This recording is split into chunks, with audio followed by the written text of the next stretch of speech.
Hello and welcome to Bourbon Rocks. Tonight we're going to review George T. Stagg from the Buffalo Trace Antique Collection, commonly referred to as Stagg BTAC.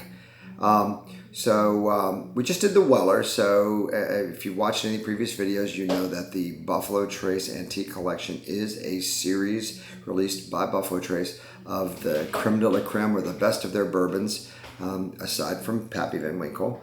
They all come out at different mash bills, different proof points, and different age points. The George T. Stagg is the mash bill number 1, which is the low rye mash bill. And this one's aged about 15 years, and it's barrel proof. I have the 2020 version, which comes in at 130.4 proof. So like the Weller, this is barrel proof. It's going to be a lot hotter than you're going to find with most of the bourbons that you get.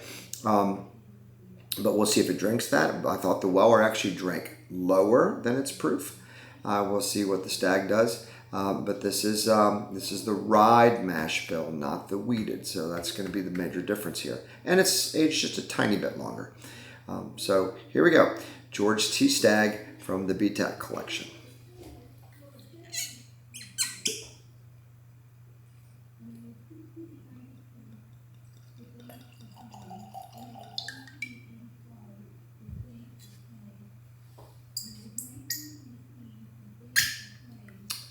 So again, Glencairn glass, always. That's what we always use on Bourbon Rocks to taste our bourbons. And first we'll look at the color. And this one is a little bit more orange than the Weller. I'd call this more of a burnt sienna. But again, you can tell it's got some age on it. And also in the body, it's a little bit thinner than the Weller. But it still clings to the glass. The legs do run a little bit, but very slowly. When we nose, again, we've been through some of these. You want to put the nose up to your glass, or I'm sorry, the glass up to the nose, or whichever way. And keep your mouth open so you get those aromas. And like the Weller, this is a high proof bourbon, so you're going to initially get that blast of alcohol, and so it's going to be, right up into your nose at first. So just take a step back, give it a second, go back for another nose, because initially that alcohol is going to keep you from really smelling too much. And the second time around, your nose gets a little used to the alcohol, so you can start to pick up some more of the nuances in the aromas in the bourbon. And here, we get you get a little more spice. This is definitely spicier than the wheated bourbon. Not quite as sweet, a little more spicy, but still there's some sweetness in there. I get basically a little bit of cinnamon roll, some spicy pepper. Not much fruit on the nose. Although I did just get a tiny little bit of sort of a raisiny date, some dried fruit there, but it's more spice than fruit on this one.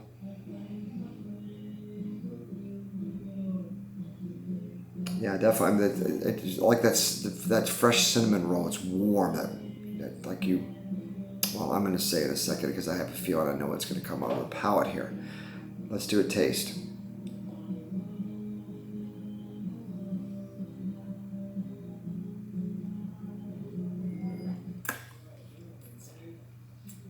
Chew, give it that Kentucky chew and let that Kentucky hug as it comes down. This one is definitely hotter.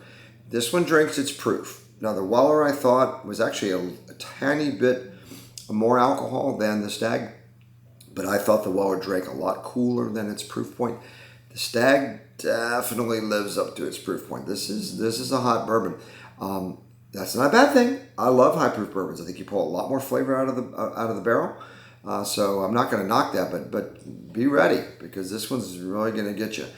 It's spicy. Okay, you've got that cinnamon. So sometimes you don't always pair up or match it. I found with the Pappy 25, for example, and the 23, I didn't get the same pairing from the nose and the palate. But I do hear, and I get exactly what I thought I was going to get, is this Cinnabon. Okay, I mean, we're clearly talking about some of the best bourbons in the world. And when I had the Weller, I said it was a Krispy Kreme donut. This one's a Cinnabon. I mean, two of my favorite, desserts that you can get. Cinnamon roll, warm cinnamon roll, with that icing, that vanilla icing on it. There's, again, not a lot of fruit in it. It's more spice, more baking spice and so forth. It's not quite as sweet as the Weller, but there's some sugary goodness in that sort of vanilla icing that's sort of over top. Maybe there's the one Cinnabon that had that pecan roll. I don't get the pecan in this that I got in the Weller, but with that caramel drizzle, you can put some of that on that cinnamon roll, and you're going to get close to approximating what you're going to have in this bottle here.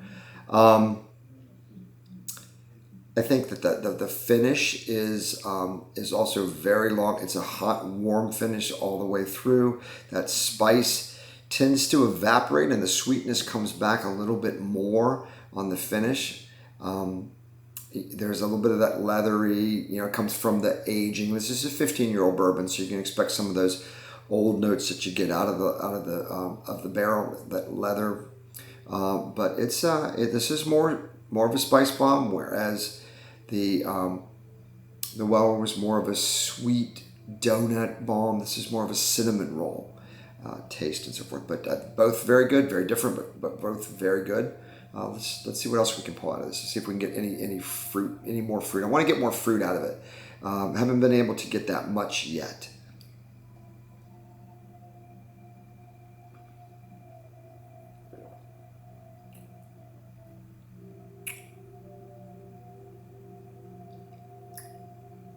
Still, it's, this is like a bakery in a glass. I called the Weller it was sort of like a donut in a glass and so forth. I actually called it heaven in a glass, but that's really not descriptive, other than being awesomely great. But this is like a bakery. It's like or like a mall kiosk. I don't know if you have where I live. If you go into the mall, there's a Cinnabon. And when they're rolling out their cinnamon rolls and they're painting that, that cinnamon, buttery cinnamon layer, and then you put the vanilla icing on it and so forth. And that's what I'm getting out of this. So it's spicier, but still some sweetness, more vanilla. But there's definitely more oak in this, and it's a little bit older than the Weller, but a lot oakier than you get out of the Weller. Let's see if I can get some fruit by putting some water into it, because I noticed in the Weller I got more fruit out when I put water into it.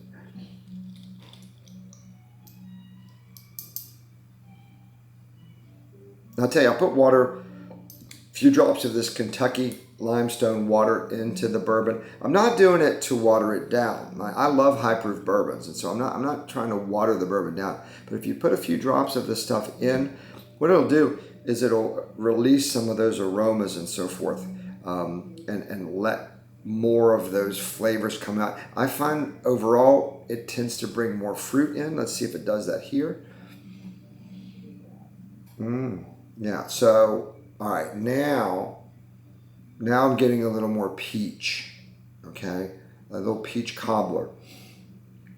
Didn't pull that without the water kind of releases some of those fruitier. It's those esters get released by the water that brings in that more of a fruity flavor. So this actually, even though, again, I don't like to cut bourbon. I don't put ice. I drink everything neat. And if it's a high proof bourbon, I still drink it neat. I made a joke in the Weller about chugging. You don't chug this one, even though it's a little less proof. It's going to burn a whole lot more. But you shouldn't chug any bourbon this good. Just sip it, savor the flavor. But yeah, you get more fruit, more peachiness when you put the water in it. This is a bourbon where I probably would put just a few drops of water, just because you're going to get a little more fruitiness out of it, but not to water it down. It's going to be an ace.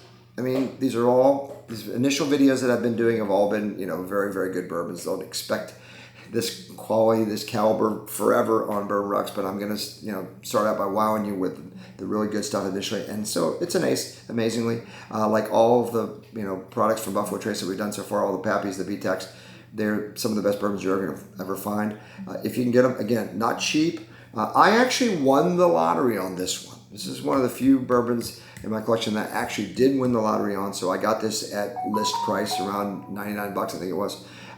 You're going to pay upwards to $1,000. This isn't expensive, as expensive as the Weller, but it's they release a lot more bottles of this. There's actually a lot more of these that come out than the Weller, but it's very good. This is getting closer, much closer to a value. You know, the Pappy's definitely not worth the value. Very good, but maybe not worth the price. The Weller, very expensive, extraordinarily good, but maybe still not worth the price.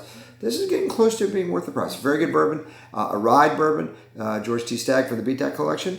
A little spicier, not as sweet, but again, very good, different, very good. Thank you. Check us out on bourbonrocks.com, and appreciate it. Thank you.